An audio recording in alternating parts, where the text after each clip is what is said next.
Good afternoon. My name is Fiona Dunford and I work in the Bureau van Dijk marketing team.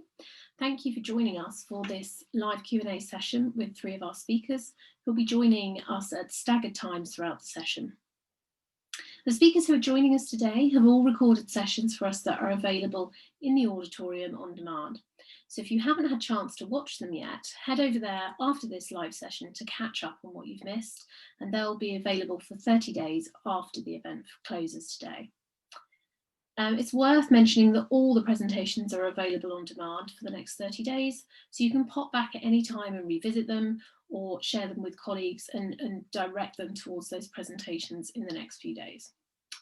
This is an interactive session, so please send us your questions for our speakers using the Q&A box at the bottom of the screen here. So let me introduce our first speaker, Gavin Ashton. Gavin is in the Global Credit and Collections team at ARM, and his presentation today discussed the journey that him and his team have been on to automate much of their credit risk processes. Welcome, Gavin. Oh, thank you for having me. Nice to be here. It's a pleasure. Let me put my camera on. Apologies. Is that... Hi, that's great. Thank you. You talk about automation in your presentation quite a bit and how beneficial that this can be to credit teams who are often quite lean in terms of staffing. How do you think automation is viewed at the moment, given the current environment and the challenges? Yeah, I think it's probably more important than ever. People working remotely, maybe even taking on new staff remotely, expanding teams or trying to maintain existing teams in the current environment is obviously quite difficult. It's difficult to get the consistency between how things are done between individuals. You can't get together for training sessions very easily. It's very difficult to upskill people. I think automation gives you the opportunity to define your processes and procedures up front as part of the move towards automation, and that enables greater consistency, which I think at the moment is important, so that the decisions that are made are the right decisions based upon your underlying policy and procedures that you can define at the outset. And obviously, the current economic environment means pressure on a lot of businesses financially. Maybe that's people or IT functions or software, whatever it may be. There's significant pressure. So automation enables a lean team to give maximum effectiveness. Thank you. And could you tell us a bit about the virtual project management that you've been doing at ARM? Yeah, so we're in a challenging period at ARM because when the lockdown started, we were in the midst of an SAP S4 implementation, a long-term implementation that is due to continue to towards the end of next year. That was fairly early on in the stages around March, when obviously the impact of everything was felt. So we had to totally switch our existing model of work from being in the office, having the opportunity to interact with the project teams, the IT teams, the functional teams that were involved in it. And we've had to totally switch that model to obviously a full remote model, and that involves the tools that we use, the way we govern our meetings, how we interact with each other. So I'm sure, as a lot of other people have had, it's significant use of Zoom or Microsoft Teams, having the ability to remotely update meeting notes, have those in-depth technical discussions with the developers, share ideas, get together to talk about things that are important to the project, and we've used the technology available as well as we can, around Teams and Zoom, and being flexible around meeting times and things to do what we would have done face to face. And touch wood, it's gone relatively smoothly, and we've been very lucky that our infrastructure allowed us to adapt to that from an IT perspective as well. I guess it's the benefit of working in a technology company that it's easier to adapt to these specific technological challenges. So it's taken a lot of hard work, a lot of focus on designing the way meetings work and how discussions are run, and using the IT things that we've got at our disposal to share that information and still be productive. And are there pieces of software or processes that are more challenging to use remotely, or things that have been more challenging when you're not able to get together as a team? Yeah, I think from a practical point of view, the discussion's fairly straightforward. You can talk to somebody fairly on Zoom or Teams or whatever you use. So having that interaction is not too bad. I think when it comes to more in-depth technical discussions, whereas you may have before used a whiteboard or drawn something to illustrate the point that you're trying to make, that kind of visual information and the real visual side of it with the discussion side of it. So we've used various things, PowerPoint, which is okay in some instances, but then we've had to do a lot of process flows and things like that. So we've had to use various different software to map out these processes, so that we've got a visual aid to the discussions as well. That's great, thank you. We've had a question come in from the audience. The first question is, what do you think the benefits of automation in credit risk can have on other functions within the business? For example, the sales and marketing function. Yeah, so that's a good question. So, from the point of view of a sales team, what do they want out of a credit function? They want them to be efficient. It is one of the big things. If they have to make a decision on a sale or a quote or an opportunity that they are discussing with the customer, sometimes that's very time pressured. If there's a specific project that's ongoing, maybe the negotiation has to be done fairly quickly. There's deadlines. We find that they generally want a quick answer. First of all, that's their main priority. Second to that is they want a constructive answer. It's not just a yes or no. Maybe it's in between. Maybe it's yes, but we need to do something to allay the risk or introduce an element around payment terms that reduces the risk. So I think my perspective on how sales view credit is they want efficiency, they want speed, and they want the answer that gives them the ability to proceed with what they're doing. But obviously, from a credit perspective, we want that to be done in a controlled way. And another question from the audience is, have you had any pushback from internal stakeholders when trying to increase the reliance upon automation? It's not been too bad at all, actually, because I think historically and Arm are one of those companies, have had processes that have maybe stagnated for a period of time and been quite manual. So the way we phrased it and we put it across to the various other functions in the business was, this is an opportunity that's being driven by SAP implementation and some other commercial system implementation. This is an opportunity to look at what we have done in the past, what's been good and what's been bad, or what could be improved. And we want to make those processes now more suitable for purpose, more fit for purpose, and we want to make them as efficient and speedy as possible. And we've found that if you get the buy-in that actually you're trying to improve things, and one element of that is automation that will increase the speed and efficiency that they get the answer, then that is viewed quite positively. And there's some other benefits around, maybe you've got smaller levels of business. Deals can vary from small deals to big deals, and obviously the big deals need more attention than the small deals, particularly in Arm's business model. It can be hundreds or thousands of dollars, and it could be tens and tens and tens of millions. So there's a big variation there. And one of the opportunities around automation is, segment those opportunities and those types of business into what do you need to focus your attention on, and what can you automate, and maybe flow through with very minimal input.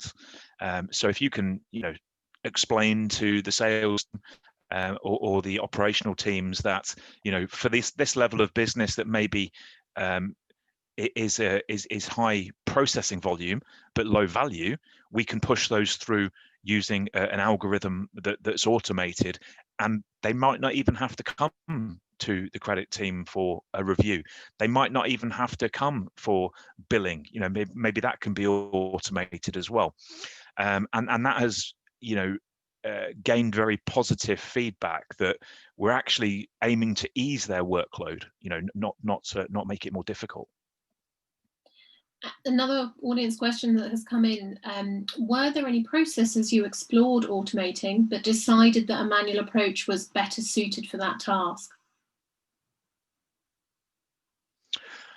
Yeah, so I think it, automation's great, and it is very useful, but you do have to be very targeted in what you want to automate, and look at the value that you may get from it.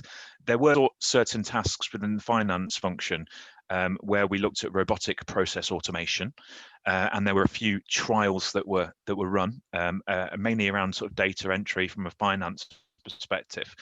And they yielded sort of varying results, and there were certain tasks within finance that yes, automation can do it at a cost. Maybe you have to invest up front, but in fact the value that you get back from that maybe is not really reflective of investment. I think it's a case of, yes, definitely there were some things that we didn't automate. We sort of took the broad, difficult processes, and using process maps and mapping it out from point A to point B. We sort of assessed at each stage what is the option for automation around this specific process, and does it benefit us? And there was a lot of yes, it will benefit us and we will do it, but there were also fairly minor tasks or data entry tasks that we said, that's not worth it. In some cases, such as automation of billing for certain business types, you can automate it, but actually there is a risk that maybe the manual checks that you're currently doing now provide more value than the automation. So around the billing of significant size orders, we do some manual checks to ensure that the invoice is going to be correct, the purchase order matches the contract, the billing milestone has been met. So if you automated that billing, you potentially lose the opportunity to do those individual checks. So you may save time on the billing side, but actually you may be pushing out invoices that are incorrect and maybe won't get paid. So that was one example around our higher level of business invoicing that wasn't automated. I can see from our event dashboard that your presentation is one of the most popular that we've got on the on-demand area of the auditoriums this morning, which is interesting. It obviously reflects an interest from the audience in exploring the topic of automation, and I should imagine that people are at various stages of doing that and various levels of sophistication in what they're automating. Do you have any kind of top tips for getting started and where to start with automating processes? To any project to introduce any element of automation is to have a clear idea of what process you want to review and look at for potential automation. It could be billing, it could be credit assessment. There's a number of things that you could do that. And then once you've identified the process, focus on that process, and maybe, do it in stages. So pick a process, that is more important to you and may yield significant benefits, and then do it in steps. So take that process. I would then map that process, literally down to the individual level. Where does it start? Where does it end? What's the trigger point? What's the final result? And then by using Visio or whatever it may be, map that out literally down to the button push, or whether it's an external system that's involved, whether it's your ERP, whether it's your credit agency data, whatever that is, feed the inputs into the process map. If you know or you can measure the timing of each step, whether it's waiting time or whether it's just time to do a specific task, it's important to understand from point A to point B, how do you get there and approximately how long it takes. Then you can break down each of those stages, maybe there's 10, maybe there's 20 or more, and say, if there is potential for automation around this step, what is the trade-off in terms of cost and in terms of time saving and efficiency? And once, if you do that from the entire process, then you have an understanding of, first, can automation help you? And if it looks like it can, then obviously you need to go away and discuss with your IT teams or your project teams what software or what IT project teams can actually aid you in that, and then move on to the next process. Once you've set up to deal with that, do it in stages, move on to the process, and eventually, you've focused on your more significant ones. You've focused on the sort of value-added, sort of lesser important tasks that you may not decide to automate. That's how I would. That's great. Thank you very much. I can see that David and James have joined us, so we'll move on for now. But Gavin, if you stay with us, there's a few questions that are kind of coming in the background. So we'll move on to David. Hi, David. Welcome as our next speaker. David is Head of Accounts Receivable for EMEA at RS Components. David, in your presentation, you talk about the impact of COVID-19 on the AR team at RS Components, and I'm interested to know if you got lots of requests for payment terms extension from your customers this year as a result of COVID. Hi there, good afternoon, everybody. Yes, so I mentioned we did get some requests, but it wasn't as many as you might expect from across our team, and that's really because we positioned this with our salespeople as well, that our default stance was going to be no, we are not going to give payment terms extensions, only in extreme circumstances. So our salespeople, I think, helped to head some of that off, but we did get some though, and we did assess each individual customer circumstances. We did give some extensions to some customers, but it was for a definite period, and my team tracked this. We had a list, and we went back at the end of that period to ensure that we would bring them back in line with normal payment terms. We also used it as a tool to drive cash. So if a customer had some outstanding debt, we said, yes, we can maybe give you a payment term extension if you pay off some of your outstanding debt or your age debt, and that helped us in that instance as well. But now we're really right down. We're in single figures across the whole of Europe in terms of customers that we continue to have extensions with, and they are specifically in hospitality industries or those that have been most impacted. Okay, yeah, that's really interesting. Gavin, is that something that you also have experienced with regards to extending payment terms? Yes, there were some. We have a similar sort of type of request. There wasn't a huge number, but there were some, which our response was similar to David's. We will only do this in absolutely exceptional circumstances. We have a business model that we want to stick to, and we will review them on a case-by-case basis. So yeah, there wasn't too many, and we didn't agree many either. That's great, thanks. David, we were talking, Gavin and I, just before you joined, about adapting to the the new normal and the processes that are working well, things that you're having to kind of shift and pivot a bit. How have your team coped with largely working from home for the last 7 months plus? And have you been able to adapt processes quite easily? Yes, so as I talked about in my presentation, my team spread across all of Europe. The different countries and different teams have been impacted differently. So if I think across a number of my teams in Southern Europe, so they've had the hardest lockdown. They've not been allowed to go out and exercise for the hour that we've had in the UK even. And a number of those people, they live in the city. They live in flats. They don't even have a garden. So it's been tougher in some countries and in some cities than it has been in others, and we've really had to monitor and their well-being. But we've used the technology. We've had virtual teams. We've had some of that. We've shared best practices. We've shared ideas. Those countries that were impacted first, we try to learn from them as it swept across Europe. A lot of our processes. They've worked from home. It was more around getting the technology set up to enable our processes rather than adapting our processes too much.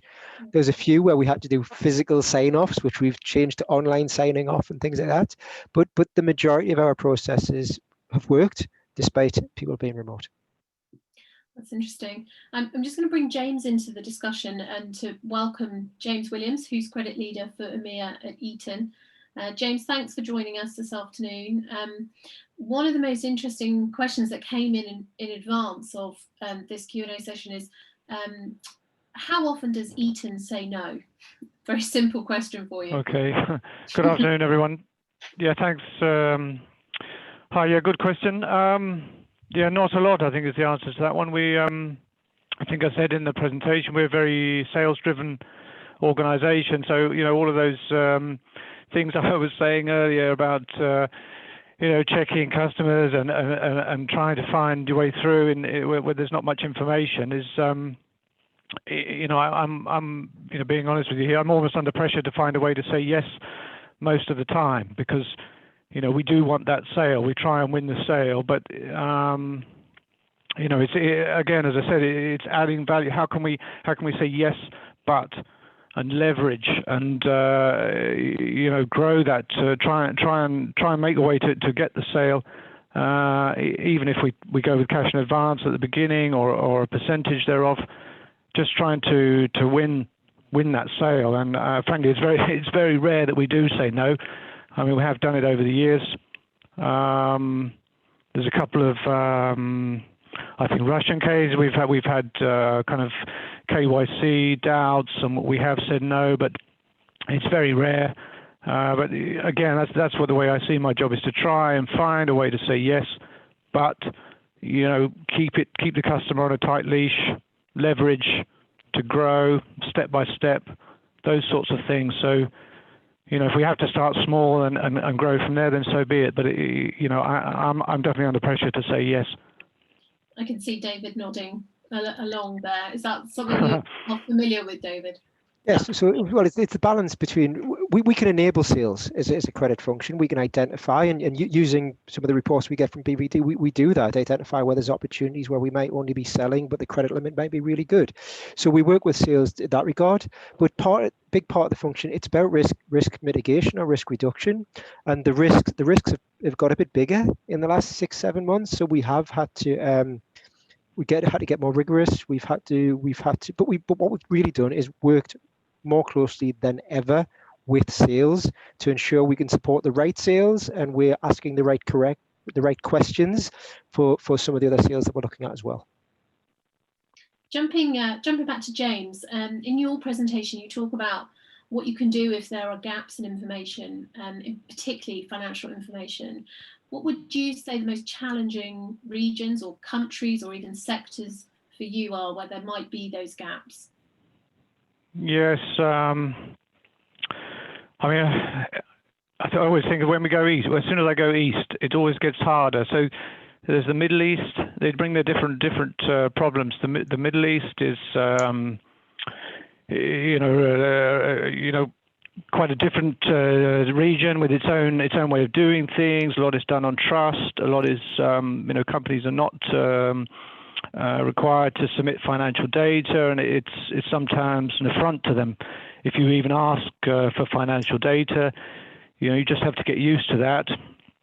And try and, I think, as I say in the presentation, there's things that you can do. You can look at different pieces of information that you can gather, and try and build that trust, which is crucial in that region. Otherwise, also East Europe is tricky. I think the hardest one is Belarus, because nobody ever produces any financial information ever. So we are 100% in the dark, I think 100% of the time. But Russia too can be tricky. There's a lot of companies. It's just traditionally the way they do it. They take money out of the company and leave a tiny equity balance on the balance sheet, and it's first time you see it, you're a bit shocked. But again, it's the way they do it. You have to get used to it. The Far East, I don't know. I'm lucky. Eaton is a big company. We can leverage local contacts, and sometimes, even if BVD can't help me, I've got teams in China who can. They have their own sources, and they can sometimes, not always, help us. But yeah, I don't know. America too is surprisingly difficult. I think many people know that there's not the financial disclosure there. Africa, yeah, I don't know. The first thing that springs to mind is, to answer the question, is heading east. It's something about when you go east from Europe. It's always you just be on your guard, and always a difficult area. All these eastern areas and across the sectors. I'd say I get involved in a lot of sectors, but it's very similar across the board. Hope that answers. Thank you very much. We've had another question come in for James from the audience. The question says, how would you bridge information gaps for e-com companies? We see more and more of them popping up, especially with Corona around, and with barely any financial or credit information available. Any tips on that type of... So the e-commerce, is that sort of online sales? And yeah, I mean, I think the person asking is these are new companies. Are they fairly newly started up to take advantage of others' misfortune and today's? Yeah, I mean, it's always tricky with new companies. I don't know. It's maybe the people involved. Sometimes these are people who've come from other companies. I mean, really, you're in more of a kind of equities or like a stocks and shares type risk-taking environment here. You're taking a punt on a company. You're taking a punt on their business plan, on them being able to do what they say they can do, rather than on track record and historical financial data and so on. It's I mean, that's my initial view. I'm sure many will make a lot of money. Many people will do very well out of this new e-commerce world, but yeah, sorry, I'm just thinking off the top of my head here. It's going to be tricky, and again, I'd look at the business case, look at the business plans, and yeah, more of a punt. But I'm sure some will do very well. I don't know. Does that answer the question? Yeah, that's great. Thank you. I think what we're saying is it's not a science, and Corona is only making that even more obvious. Another audience question for James. Do you find that you have to change your risk assessment processes given the variations in data availability? Yes, we do. We have at Eaton, we have quite well. We start off with strict rules about how we do things. We really go very often from wherever we can, really from the credit recommendation. So that's one key metric from BVD and from others, is the maximum credit amount that BVD analytics would say is a sensible number to have at risk on that customer, and that normally drives our processes, whether we're within that number or above it, or whether no recommendation is available. But that triggers our processes. But when we're in cases with limited information and no recommendations or non-financial recommendations, these come from BVD, as I said in the presentation, where financial data is not available. We're on a non-financial recommendation. That again we treat differently. And yes, we have to. So we have to get flexible, basically, to answer the question. I get involved. It's my team escalate up to me. If I'm comfortable, I can make decisions at certain levels and have flexible rules, ability to bend rules. But yeah, we have to play case by case. We have to be flexible. We try and set this framework up to cover the cases where we do have info, we do have recommendations, and we're on solid ground. But as soon as we get outside that, yeah, you've got to be flexible. You've got to look case by case. Get a level where you want to kind of escalate to bring somebody else in, and whom.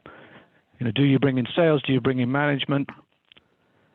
It's getting used to that comfort level and what's beyond it, and where do you want more? Where do you need more info? Where can you try and push for more info? Push for more someone else to put the name on the dotted line is something that you get with time and experience. But yeah, you have to be flexible and case by case. Really, it can get tricky, of course, but you'll find a way. Thank you. Question for all, perhaps we could go back to Gavin at this point. Given the increasing trend towards focusing on ESG, has there been any movement from within your companies as part of their assessment of third parties?